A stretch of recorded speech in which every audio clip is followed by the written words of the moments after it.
আমার স্বামীকে আপনি ক্ষমা করে দিন। তিনি শুধু আমার সম্মান রক্ষার্থে ভ্রাতা কৃষ্ণর অনুরোধে আমাকে বিবাহ করেছেন। আমার বিবাহ ওই দুশ্চরিত্র দুর্যোধনের সঙ্গে ঠিক হয়েছিল। ভ্রাতা বলরাম তাতে রাজি ছিলেন বটে, কিন্তু ভ্রাতা কৃষ্ণের সম্মতি ছিল না। তার কথা মতোই অর্জুন আমাকে বিবাহ করেন। তিনি আমাকে বিবাহ মণ্ডপ থেকে হরণ করে মন্দিরে নিয়ে গিয়ে নিজের স্ত্রীর মর্যাদা দেন।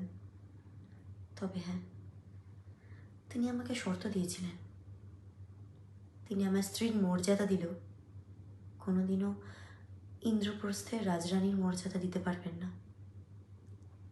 আর ভ্রাতা কৃষ্ণ তিনিও বলেছিলেন, দ্রৌপদী যতক্ষণ না তোমায় মেনে নেবে, তুমি ততক্ষণ রাজপ্রাসাদের বাইরে অপেক্ষা করবে।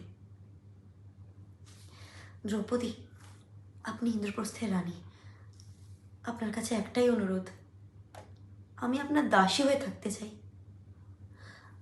আপনি আমাকে এই সুযোগ থেকে বঞ্চিত করবেন না, দয়া করে আমাকে থাকতে দিন।